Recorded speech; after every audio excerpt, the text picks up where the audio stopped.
If you're a first-time home buyer, you've probably already heard a lot about saving for your down payment, using your RRSP, opening a first home savings account, and getting financially prepared to buy your first home. But once you've actually lined up those pieces, the next big question becomes, what type of property should you actually buy? And honestly, this is where I find a lot of first-time home buyers get overwhelmed sometimes. So today's video is not about financing or registered accounts. I've actually linked another video down below where I break those things down in really good detail, but today we're going to be focusing on something just as important, which is how to choose the right type of property for your specific lifestyle, your budget, and your long-term goals. When buying residential real estate, properties are generally broken down into two main ownership types: freehold ownership and condominium or condo ownership. Understanding this distinction is one of the most important steps in your home search, and something that many first-time home buyers don't pay enough attention to early on. Now, it's not that buyers don't understand the difference, but after receiving a mortgage pre-approval, many will simply set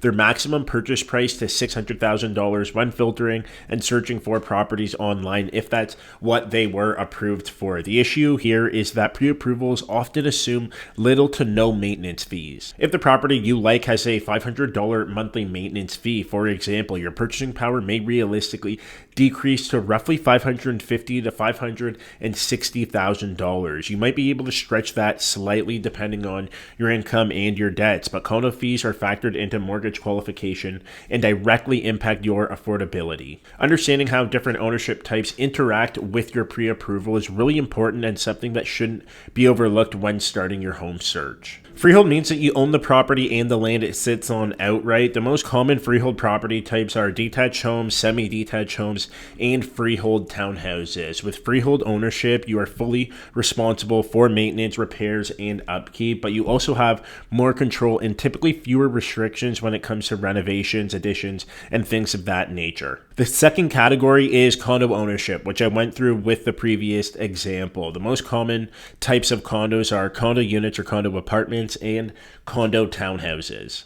Now, you probably noticed that I said townhouses twice. The main difference comes down to maintenance fees. Condo townhouses have a monthly maintenance fee that you pay for every single month, just the same as a condo apartment. And these fees typically cover things like common elements, exterior maintenance, snow removal, landscaping, and sometimes water or other utilities. On the other hand, freehold townhouses do not have monthly condo fees because you're responsible for maintaining the property yourself. And generally speaking, freehold townhouses are more desirable, and because of that, they're usually also a little more expensive than condo townhouses. Choosing the right property really comes down to two things. So the first, your lifestyle, and the second, your budget. And your mortgage pre-approval is usually where this process begins. Your pre-approval tells you the maximum amount a lender is willing to lend you, but it's also important to remember that you do not have to spend at your maximum budget. Just because a bank says that you can spend a certain number doesn't mean that you necessarily should or have to, right? You want to feel comfortable living your life after you buy your first property. You don't want to become house poor and feel like you're making major sacrifices every single month because you stretched yourself just a little too far. Now, once you understand your comfortable budget, it naturally will start to guide your search. Again, think about your daily lifestyle. If you work from home, value peace and quiet, and want more space, you might consider moving slightly outside the city where prices may be a little more affordable and where a detached or larger freehold property is more realistic. On the other hand, if you work downtown, enjoy walkability, enjoy gyms, restaurants, transit access, and having all those amenities at your doorstep, then a condo apartment or a smaller property closer to the city core may make much more sense for your lifestyle. Again, there's no right or wrong answer here either. It's all about aligning your home with how you actually live day to day. I also want to say that owning a home obviously involves several ongoing carrying costs. You have property taxes, property insurance, utilities, maintenance or repair costs, condo fees if you are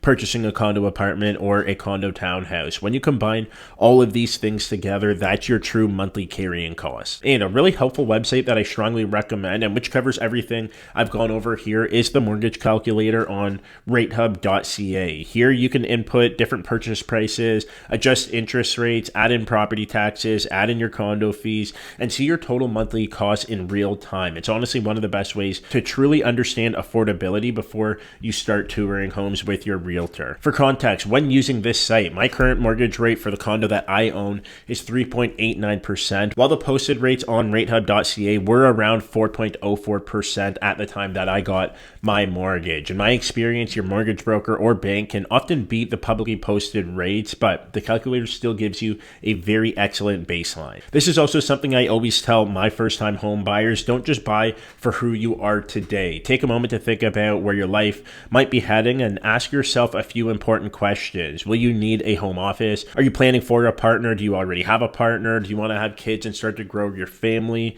Do you want the flexibility to potentially rent the property out in the future? And how long do you realistically plan to stay on the property? The answer here should be a minimum of 5 to 7 or 5 to 10 years. The right property isn't just one that's affordable today, it's one that can comfortably support your near future lifestyle as well. If you're a first-time home buyer, getting crystal clear on the different types of ownership early on will make the entire buying process smoother and way less stressful for you. If you found this video helpful, make sure to like and subscribe. I post weekly videos breaking down the Toronto and GTA real estate market in a way that's actually practical for buyers, sellers, and renters. And if you haven't already, check out that video that I linked down below where I go deeper into RRSPs, first home savings accounts, and how to structure your down payment strategy as a first-time home buyer. Thank you so much for watching, and I'll see you in the next one.